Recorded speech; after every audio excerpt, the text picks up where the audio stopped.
Aunty কখন এসেছেন? আপনারা ভালো আছেন তো? মা, আমি সালমাকে অনেক ভালোবেসে ফেলেছি। ওকে আমি বিয়ে করতে চাই। এটা তো খুব ভালো কথা। এই কথাটা কি তুই সালমাকে বলেছিস? না মা, ওকে আমি সাহস করে বলতে পারিনি। সালমা, এইদিকে এসো তো মা। কিছু বলছেন? হ্যাঁ, আমার পাশে এসে বসো, বলছি। টনি তোমাকে খুব ভালোবাসে, কিন্তু ও তোমাকে এই কথাটা বলতে পারেনি। তোমার যদি কোনো আপত্তি না থাকে, 1 সপ্তাহের মধ্যেই তোমাদের বিয়ে দিয়ে দেবো। আমার আপত্তি আছে।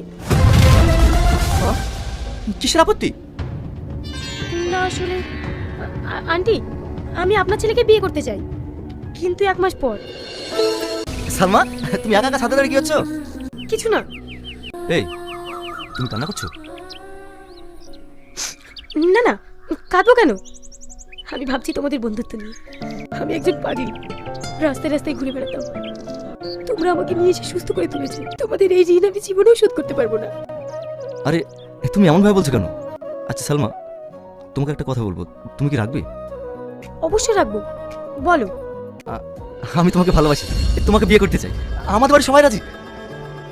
শুধু তোমার মতামতটাই জানতে চাই। যদি তোমার অসুবিধা থাকে আমাকে বলতে পারো, আমি তোমাকে এই বিষয়ে কোনদিন কথা বলবো না। তার মানে তুমি রাজি না, তাই তো? আসলে আমি টনি। টনি, তুমি ওকে নিয়ে কোনো চিন্তা করো না। ও যদি আমাদের এই কথা শোনে না, ও আমার থেকে বেশি খুশি হবে। আচ্ছা ঠিক আছে, তোমাকে আমি বিয়ে করব, কিন্তু আজ থেকে 1 মাস পর।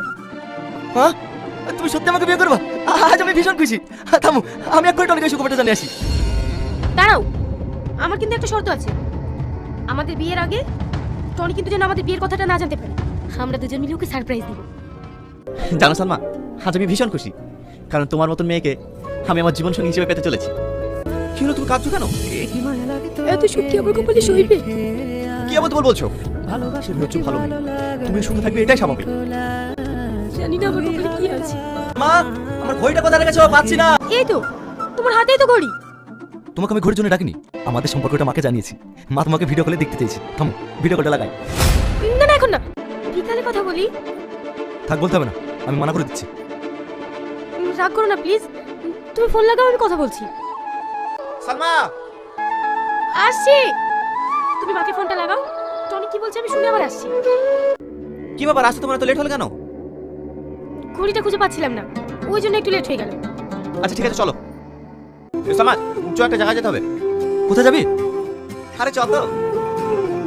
এই দেখ, ভালো লাগছে না? হ্যাঁ, ভালো লাগছে। কার জন্য এটা? কেন, টনির বিয়ে যে। আসলে তোকে সারপ্রাইজ দেবো বলে কিছু বলিনি। মেয়েটা কি? ছবিটা তো দেখাবি। ছবি দেখার কোনো দরকার নেই। এই যে সালমা, এর সঙ্গে টনির বিয়ে।